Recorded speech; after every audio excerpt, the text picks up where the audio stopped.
আল্লাহর নবীর সাহাবী আলী রাদিয়াল্লাহু তাআলা আনহু খাইবর যুদ্ধের মধ্যে যুদ্ধ করতেছে। আল্লাহর নবীর সাহাবী যুদ্ধ করতে করতে একটা ইহুদি আল্লাহর নবীর সাহাবী আলী রাদিয়াল্লাহু তাআলা আনহুর পায়ের মধ্যে তীর নিক্ষেপ করলেন।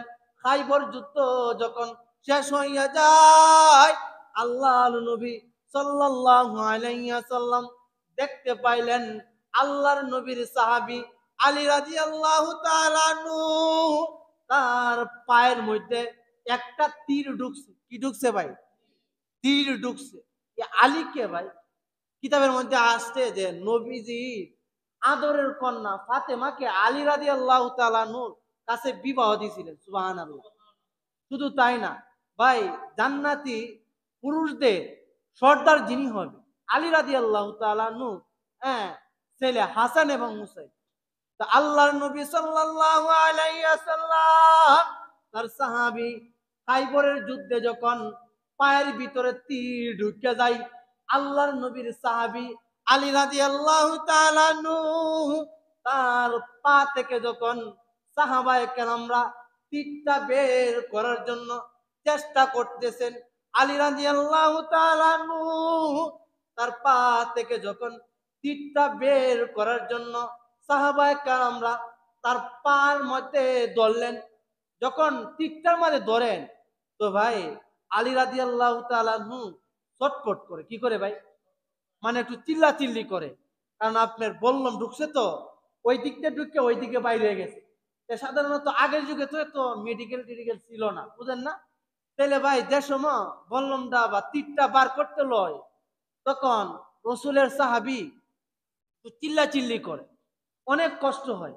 কারণ আল্লাহ পাক রব্বুল আলামিনের নবী মুহাম্মদ সাল্লাল্লাহু আলাইহি ওয়াসাল্লাম তার একজন সাহাবী বেলালকে বলেন, হে আমার সাহাবী বেলাল, যখন আলী নামাজের মধ্যে দাঁড়াইবে তখন হে বেলাল তোমাকে দায়িত্ব দিলাম, তুমি আলী যখন নামাজে দাঁড়াই তখন তীরটা তুমি বার করো। সুবহানাল্লাহ।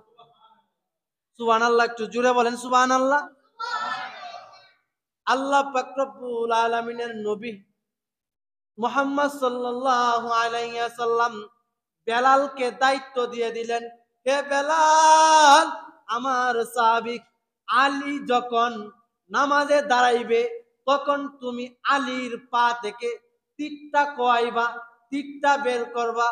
আল্লাহর নবীর সাহাবী আলী যখন নামাজে দাঁড়াইয়া যায় তখন বেলাল রাদিয়াল্লাহু তাআলা আনহু আলী রাদিয়াল্লাহু তাআলা আনহুর পাটা চাকু দিয়া উস্কইরা তীরটা বার করলেন। সুবহানাল্লাহ। নামাজ শেষে রসুলের সাহাবী বেলাল রাদিয়াল্লাহু তাআলা আনহু আলীকে জিজ্ঞাসা করলেন, হে আলী, তুমি যখন নামাজরত অবস্থায় ছিলা তখন তোমার এই পা থেকে তীরটা বের করছিল, তখন তুমি কি বলতে পারো? তখন আলী রাদিয়াল্লাহু তাআলা আনহু বললেন, আল্লাহর কসম, যখন তোমরা আমারে নামাজরত অবস্থায় তীরটা বার করছিলা তখন আমি দিন দুনিয়ার কোনো হুঁশ ছিল না। সুবহানাল্লাহ। তাদের নামাজটা কেমন? পায়ের মধ্যে তীর ঢুকছে ভাই, হ্যাঁ, তীরটা নামাজরত অবস্থায় সাহাবীরা বার করছে, কিন্তু তিনার কোনো হুঁশে নাই যে তিনি তার পা থেকে কে তীর বার করছে কি করছে। শুধু তাই না ভাই, রসুলের সাহাবায়ে কেরামরা যখন নামাজের মধ্যে দাঁড়াইতে, হ্যাঁ, অনেক সময় দেখা যায় পাখি খেজুর গাছ মনে কইরা বা গাছ মনে কইরা এই সাহাবায়ে কেরামদের মাথার উপর মাঝে বসে যাইতো। সুবহানাল্লাহ কইতেন না? এই জন্য ভাই আমার আপনার নামাজটা রসুলের সুন্নত তরিকায় কি করা লাগবে যেন করতে পারি, এই জন্য আমাদের চেষ্টা মেহনত করতে।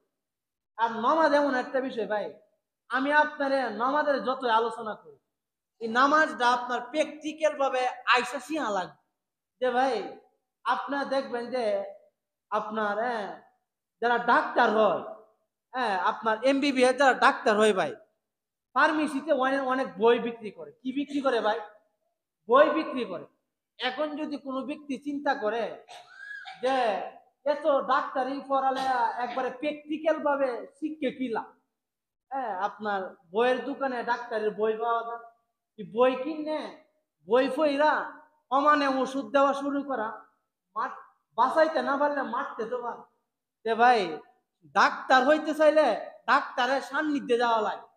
ডাক্তারি বই ফইরা আপনি কি করতেন না, ডাক্তারি শিখতে পারতেন না।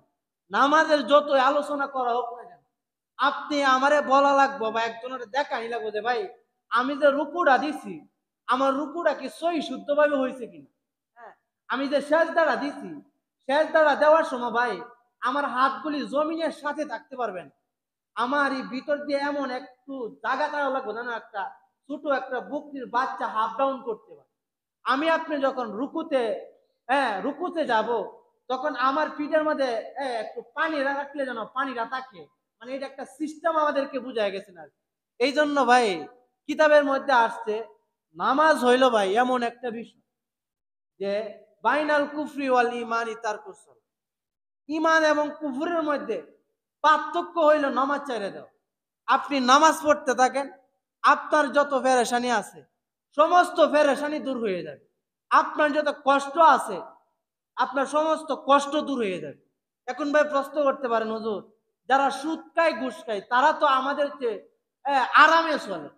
ভাই, তারা দুনিয়াতে আরামে চলে, কিন্তু হাসরের দিন আল্লাহ হুতায় লাইবে বাইরে। আরেকটা কথা মনে রাখবেন ভাই, আপনার ইমানটা যত শক্ত হইতো না ভাই, আল্লাহ আপনারে তত বেশি কঠিন পরীক্ষা করবে। যে আমার বান্দাটা কষ্টের মধ্যে পইরাও আমার কথা স্মরণ আছে কিনা নাই, বিভিন্ন ভাবে কি করব ভাই, আল্লাহ পরীক্ষা করব। আপনি কষ্টতে আছেন, দেখেন রাসূলুল্লাহ সাল্লাল্লাহু আলাইহি ওয়াসাল্লাম তার সাহাবায়ে কেরামদেরকে শিক্ষা দিচ্ছেন, হে সাহাবায়ে কেরামরা, যখন তোমরা বিপদে পড়ে যাইবা, যখন তোমরা কষ্টের মধ্যে পড়ে যাইবা, তখন নামাজের মধ্যে দাঁড়ায় যাইবা। আল্লাহ নবী সাল্লাল্লাহু আলাইহি ওয়াসাল্লাম আমাদেরকে বলেন, হে আমার উম্মতেরা, তোমরা পেরেশানিতে আসো, তোমরা কষ্টে আসো, আল্লাহ পাক রব্বুল আলামিন তাহাজ্জুদ নামাজের সময় প্রথম আসমানে চলে আসে। আল্লাহ আয়েশা ডাকে, হে আমার বাদাবাড়া গ্রামের মানুষ, তোমার কেউ এমন আছো কিনা যে তোমার টাকার সমস্যায় আমি আল্লাহ এখন প্রথম আসমানে আছি, যদি কোনো ব্যক্তির টাকার প্রয়োজন হয় আমি আল্লাহ পাক রব্বুল আলামিন নিকট বলো, আমি আল্লাহ তোমার টাকার ব্যবস্থা করে দিব।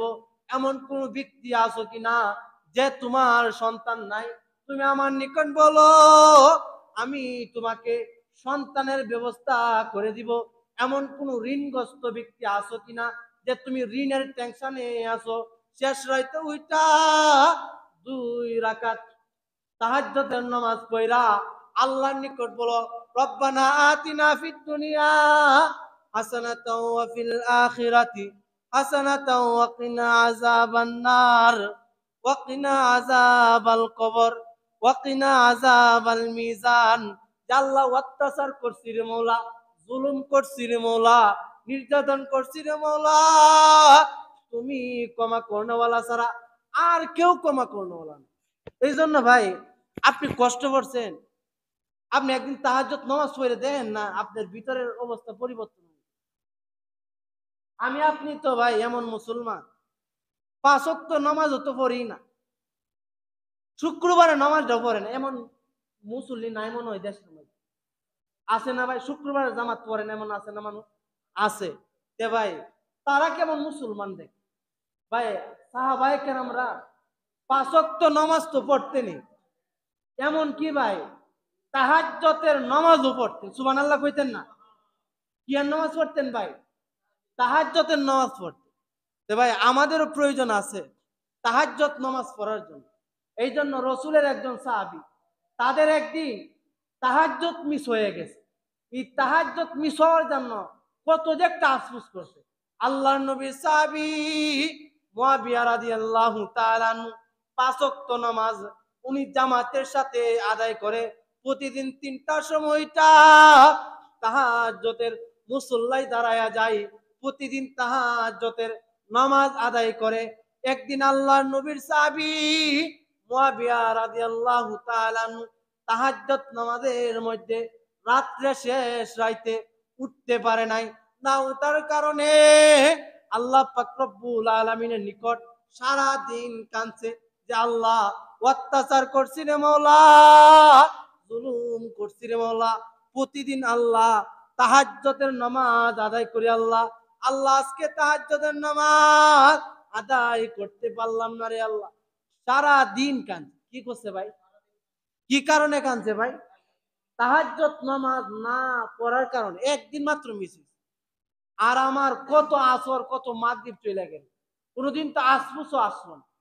তো রসুলের সাহাবী মুয়াবিয়া সারা দিন কানলেন আর আসবুস করলেন যে আল্লাহ আমি তো আজকে তাহাজ্জুদের নামাজটা মিস হয়ে গেল আল্লাহ।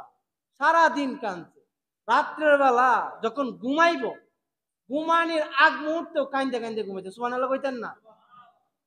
তো আল্লাহর নবীর সাহাবী মুয়াবিয়া রাদিয়াল্লাহু তাআলা আনহু যখন দিনের বেলাও কাঁদলেন, রাত্রে কাঁদা কাঁদে ঘুমাইলেন।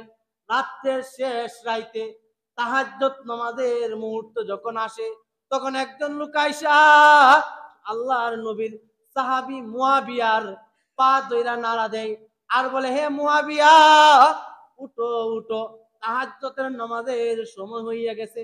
আল্লাহর নবীর সাহাবী মুয়াবিয়া রাদিয়াল্লাহু তাআলা আনহু ঘুম থেকে উঠাই যে লোকটা ডাক দিছে ওই লোকটার পায়ের মধ্যে ধরলেন। সুবহানাল্লাহ কইতেন না?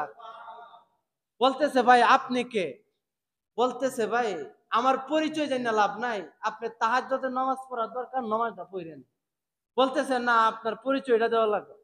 বলতেছে ভাই আপনি যে গতকালকে রাত্রে তাহাজ্জুদ নামাজ পড়তে পারছেন না, এই তাহাজ্জুদ নামাজটা না পড়ার কারণে সারা দিন যে কাঁদছেন, আপনার আমল নামা থেকে এক রাত্রে তাহাজ্জুদ গেছে, এই আসফুস আর কান্নাকাটি করার কারণে আল্লাহ 1000 রাত্রের তাহাজ্জুদের সব আপনার আমল নামায় লিখে দিছে। সুবহানাল্লাহ।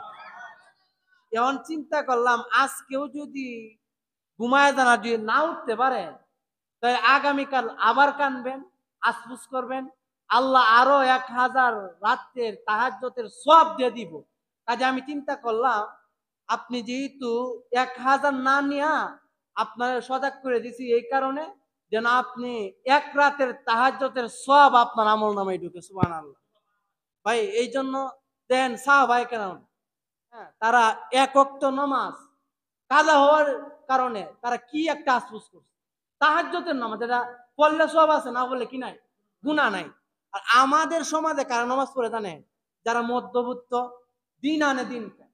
আর রাজা বাদশাহ যারা, তাদের তো শুক্রবারে নামাজ পড়ার সময় নাই। আপনি একটু জাস্টিফাই করে দেখেন না যে আমাদের আগেরকার জমানার রাজা বাদশাহ যারা আছিল তারাও তাহাজ্জুদের নামাজ পড়তো। সুবহানাল্লাহ কইতেন না? একজন বাদশার নাম ছিল বাদশাহ সুলতান মাহমুদ। কি ছিল ভাই? আর একটু আসতে বলেন। কি মাহমুদ ছিল ভাই? তিনি বিশাল বড় একটা রাজ্যের বাদশাহ। তিনি ভাই তাহাজ্জুদ নামাজের জন্য, কি এর নামাজের জন্য উঠছে ভাই? তাহাজ্জুদ নামাজের জন্য উইটা যখন পুকুর পাড়ে গেলেন, কোন পাড়ে গেছে ভাই? পুকুর পাড়ে যখন গেলেন উযু করার জন্য, তিনি দেখলেন যে ওই গাড়ের পাড়ের মধ্যে আরো তিনজন। কয়জন ভাই? সুলতান মাহমুদ মনে মনে ভাবলো যে আমি মনে করতাম যে আমার দেশের মধ্যে আমি তাহাজ্জুদ গুজার, না এখন দেখা যাইতেছে আমার চেয়ে বড় তাহাজ্জুদ গুজার ওই গাড়ের কোনা। সুবহানাল্লাহ হইতেন না? আর ওই তিনটা ছিল ভাই চুরি করতো। কি করতেছিল ভাই? ওই তিনটা বলতেছে, ওই তিনটা বলতেছে যে আমি মনে করতাম যে এই দেশের মধ্যে, এই রাষ্ট্রের মধ্যে আমি একাই চুরি করতাম।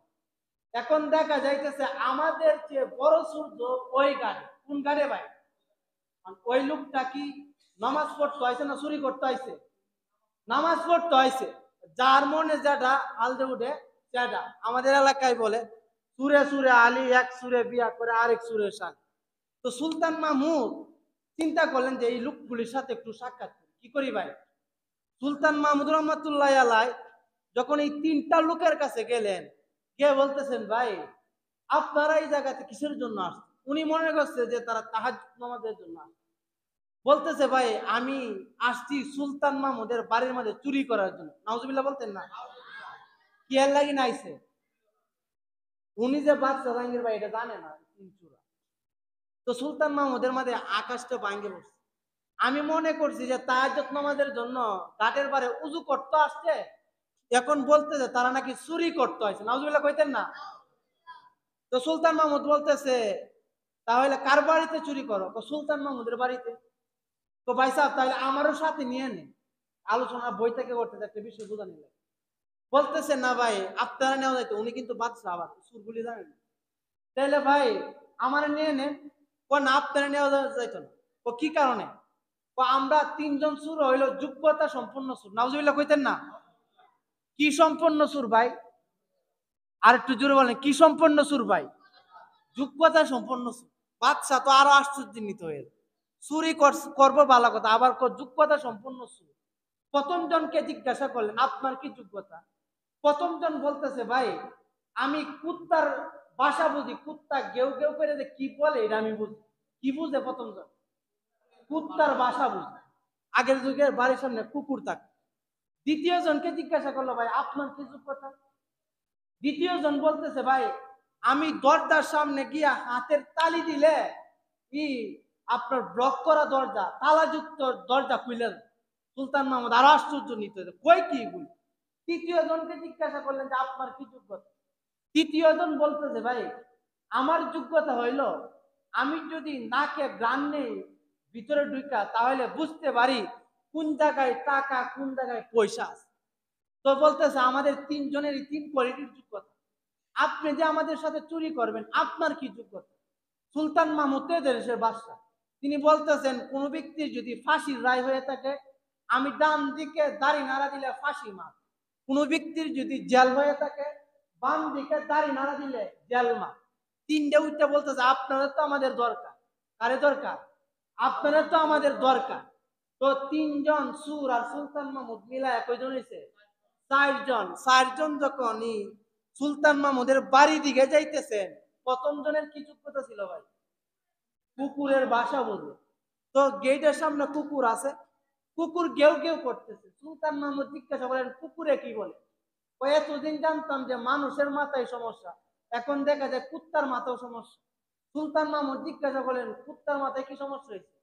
ও কুত্তা আমাদেরকে গেউ গেউয়া বুঝাইতেছে যে আমরা বাচ্চা নাকি তার মেহমান নিয়ে আসতেছে, আর আমরা আছি চুরি করতাম, আর কুকুরে বলে বাচ্চা নাকি মেহমান নিয়ে আসছে। কুকুর কি সহি বলছে কি সহি বলছে না ভাই? সহি তো, কুকুর তো সত্যটাই বলছে। আচ্ছা গেল দ্বিতীয় জন যে যোগ্যতা সম্পন্ন সুর, হ্যাঁ দরজার সামনে গিয়ে এইভাবে হাতের তালি দিলেন, সঙ্গে সঙ্গে দরজাটা খুলে গেল। তারপর ভিতরে গেলেন। তৃতীয় জনের কেরামতিটা রয়েছে না ভাই? তৃতীয় জনের যোগ্যতাটা কি ভাই? নাকে গান নিলে, নাকে গান নিলে বুঝতে পারে কোথায় টাকা আছে। তো ঘরের ভিতরে ঢুইকা তৃতীয় জন নাকে গান নিলেন, বুঝতে পারলেন কোথায় টাকা কোথায় পয়সা আছে।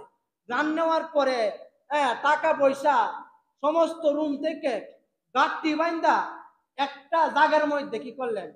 একটা জমা করলেন। সব জায়গার মধ্যে কিন্তু কম্বল ফাটি দেয়। কি ফাটি দেয় ভাই? অলস পার্টি দেয়। কি পার্টি দেয় ভাই? অলস পার্টি। এই তিন সূরার মধ্যে একটা ছিল অলস পার্টি।